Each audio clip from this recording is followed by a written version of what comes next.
ও মাই god, 2024 বুকাইয়ের মাধ্যমিক। না গো, আমার যাওয়া হবে না। ওর বাবা একটু গ্যাংই করছিল, বলে বন্ধুদের সাথে দীঘা বেড়াতে যাব। আমি পরিষ্কার বলে দিয়েছি, বুকাইয়ের মাধ্যমিক শেষ না হওয়া পর্যন্ত কেউ কোথাও যাবে না। অফিস থেকে আমার ছোট ননদ ফোন করেছিল, বলছিল আসবে বলে। আমি বললাম কিছু মনে করো না, বুকাইয়ের মাধ্যমিক শেষ না হওয়া পর্যন্ত বাড়িতে কোনো হইচই হতে দেওয়া যাবে না। আর উনি তো বাড়িতে এলেই ডিস্কো ডান্স শুরু হয়ে যাবে। বুকাই, দুটো বিস্কুট আর এক গ্লাস হরলিক্স করে দি বাবা।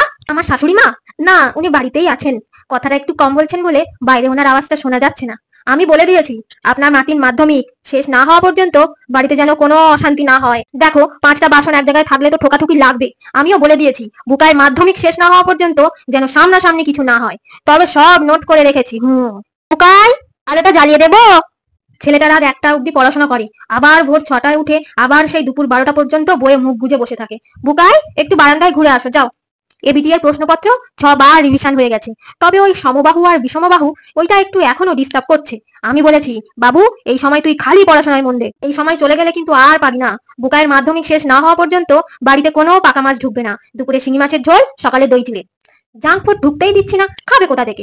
বুকাই, জলটা খা, অনেকক্ষণ খাসনি। আমার বড় ননদের ছোট জায়ের ছেলে এবার জয়েন্ট দিল। আমি ফোন করে বলেছি, মোনা ভাইকে একটু গাইড করে দে, অঙ্ক আর ফিজিক্সটা একটু ভালো করে দেখিয়ে দে। বুকায় স্যারকেও বলেছি, স্যার আপনার মাথায় যখন যা ইম্পর্টেন্ট সাজেশন আসবে আপনি ফোন করে জানিয়ে দেবেন। তা সে রাত 12টা হোক 1টা হোক, কখন কোন সাজেশন কাজে লাগে কেউ বলতে পারে? বুকাই, স্যার বলে গেছিলেন না সামারি আর পেশিটা একটু ভালো করে চোখ বুলিয়ে নে। বুকাইকে বলি, বাবু জোরে জোরে পড়া করবি, পড়া হয়ে গেলে লেখা প্র্যাকটিস করবি, এতে চ্যাপ্টার গুলো মনে থাকবে। এবার তোর মাথায় কি আছে সেটা কেউ দেখতে আসবে না, খাতায় যা লিখে আসবি সেটাই দেখবে। দেখ মালতী, বাসনগুলো জোরে জোরে মাজবি না, ছোট্ট ভাইয়ের মাধ্যমিক।